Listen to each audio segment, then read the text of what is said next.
කට ඇරියොත් නේ. කට ඇරියොත් කවුරු හරි මිනිහෙක් උඩට යනකොටම කියන්නේ ඇතුලේ ඇති මොනවා හරි. පේන්නේ නැතුවට ඇති. ඔය යනෝ පේනවා කොහේ යනවද කවුද දන්නේ?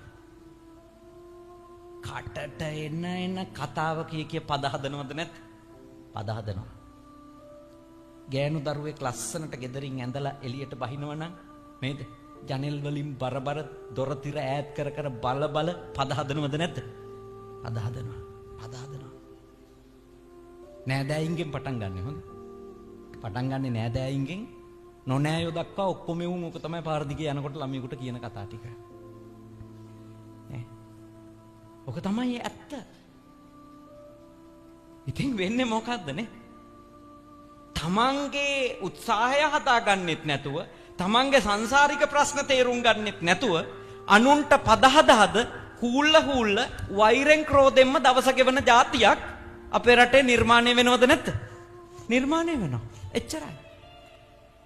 මුකුත් වෙන්නේ නැහැ ලංකාවේ. ලංකාවේ දවසින් දවස වෙන්නේ ඔච්චරයි.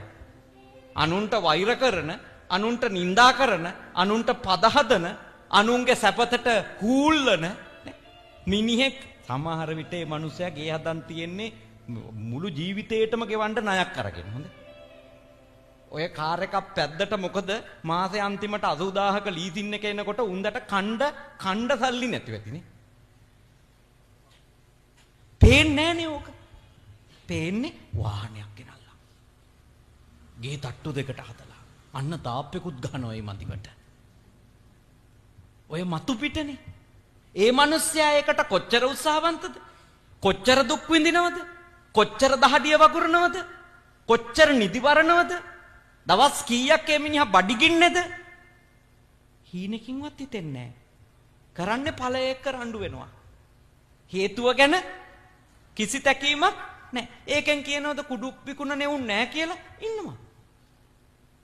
ගංජා විකුණන්නේ උන් ඉන්නවා. අයිස් විකුණන්නේ උන් ඉන්නවා. හැබැයි මුළු ගමේම මිනිස්සු එහෙමද? නෑනේ. මුළු ගමේම මිනිස්සු දිනු වෙන්නේ කුඩු විකුණලා. එතකොට බොන්නේ උන් නෑනේ.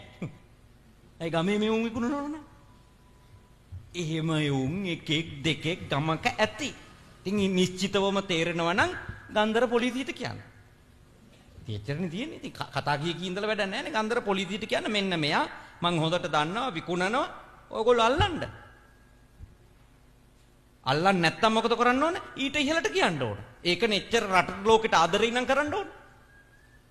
නැතුව කාර් එකේ යනවා දකින්නකොට කතන්දර කී ඒ ගෙදර මිනිස්සු ලස්සනට ඇඳ පැළඳගෙන යනකොට පද හද හිටියම ගම සුරකෙනවද?